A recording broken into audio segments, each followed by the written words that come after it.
Dr. Alonso, what are we going to do about 40 to 50% of our students who don't make it out of high school, number one, and who do make it out but can't matriculate through college? I'll start with the first question.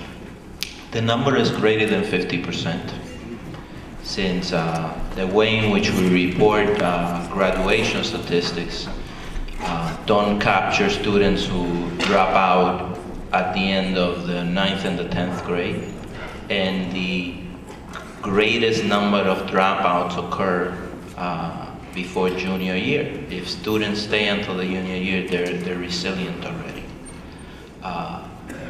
The problem is greater than the dropout rate, since when we look at our college readiness numbers and the percentage of students who graduate from 2 or 4-year institutions within 5 years after enrolling, for Baltimore City as a whole, the average is 14%. 14, which, by the way, it's about the national average for urban cities. Baltimore City is not unique. So the problem is absolutely about what is going on in our classrooms, even for the children that we manage to graduate.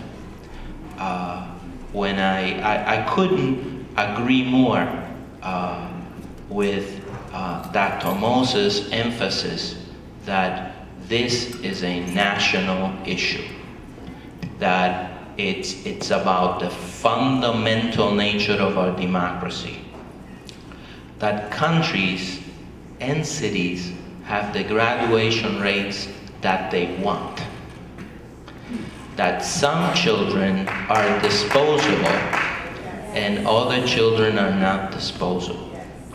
That is what requires the ongoing conversation, and it requires the raising of the conversation into a movement. The reason why, from the first time that I came to Baltimore City and I heard about the Algebra project and some of the issues in the past in terms of the relationship with the system, and I said absolutely not. I love what they do. Is that for two reasons. Number one, because the outcomes are there. And regardless of the politics of the conversation, I have to be about outcomes for children, because outcomes determine life choices.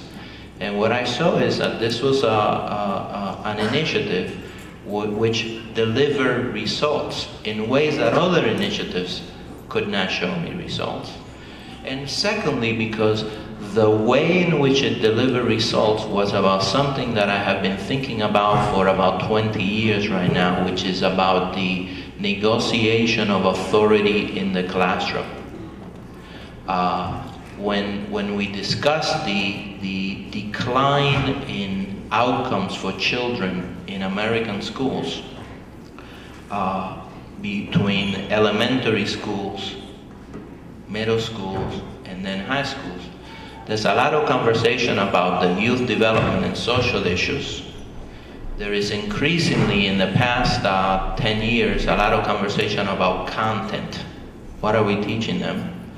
There is very little conversation about how we define authority in the classroom, and the fact that as the students get older, it does get to be about socialization.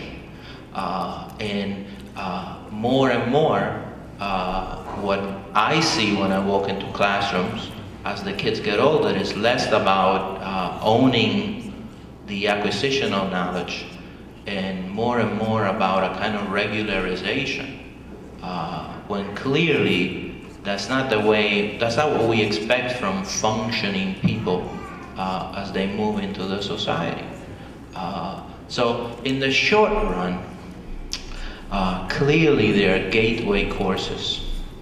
The state in testing students only for Algebra 1 for graduation, which is what is happening right now, is actually falling short, since Algebra 2 is the real gateway in terms of the types of jobs that the society is going to require moving forward for a segment of the population.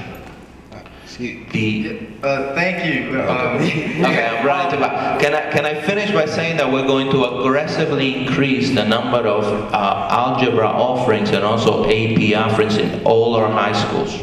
Right now, only 12 of our 37 high schools have AP courses in them. It's going to be 37 moving forward. So as a minimum, that's where we're headed. Okay. Thank you. Can we all remember that the question is 1 minute, right?